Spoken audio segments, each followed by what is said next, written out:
ख़ानदानी शफा खाने की तरफों अस्सलाम वालेकुम दोस्तों, बच्चों, बजुर्गों, बीबियों, भैनों सारे सुन लो।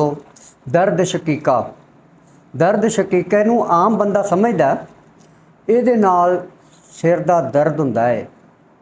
दर्द शकीका सिर दा दर्द हुंदा ते जदों ये दर्द हुंदा ना बंदे नूं, ये फिर उन्हों ही पता हुंदा जिन्हों दर्द हुंदा ते बड़ी तकलीफ हुंदी है ते बड़ी टेंशन हुंदी है, बड़ा परेशानी वाला काम हुंदा वो।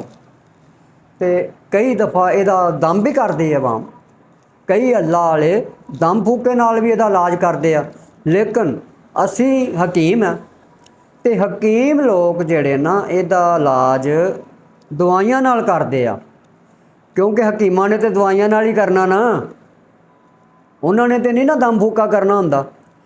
ते बहरहाल पिछे साई होण ते दम फूका भी किया जाता, दम फूका भी साई इजाज़त दे देन ते जिवें हज़रत साहब कर्मा वाला शरीफ सुभान अल्लाह, उन्हां दे गुलाम जिहड़े आ वो दम फूका कर दिंदे ते अल्लाह शफा दे दिंदा, क्योंकि उन्हां दी दुआ है पिछे, बाबा जी होरां दी पिछे दुआ है। हज़रत साहब कर्मा वाले जिन्हों दुआ दे देन ते अल्लाह ताला मेहरबानी फरमा दिंदा। बाबा जी होरां दी दुआ नाल जे कोई दम फूका करेगा तो शफा तो अल्लाह ने दे ही देनी है, क्योंकि अल्लाह ताला अपने बंदियां दी नहीं मोड़दा। इस वास्ते असी इहदा इलाज दवाई नाल करदे हां, दसदे भी हां, तुसीं भी कर सकदे हो।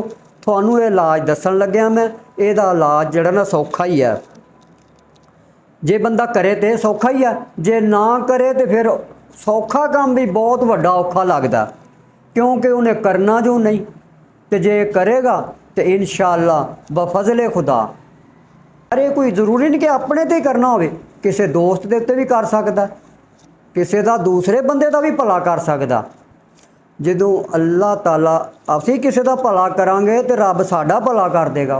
तुसीं किसी चलो आप नहीं, तुहाडे कोल कोई मरीज़ ऐसा, कोई दूसरा मरीज़ तुहाडे नाल गल करदा, तुसीं वीडियो देखी होएगी तो तुसीं दस दोगे भी बेलिया बाबे अब्दुल हमीद साहब की वीडियो वेखी सी ते आ तुसीं इस्तेमाल कर लो, तो इंशाअल्लाह अल्लाह शफा देगा।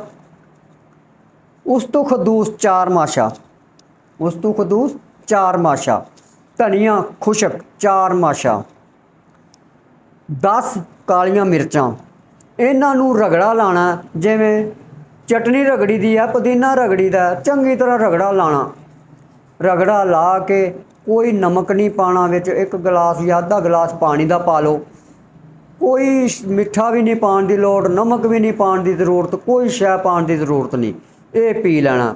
सुबह निहार मुँह सूरज निकलन तक ये पी लिया करना, तो इंशाअल्लाह बफज़ले खुदा सिर्फ 3 दिन ही पीना, दोबारा दर्द शकीका नहीं हुंदा अल्लाह के हुक्म नाल।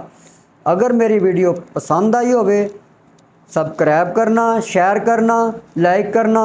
ओके, अल्लाह हाफिज़।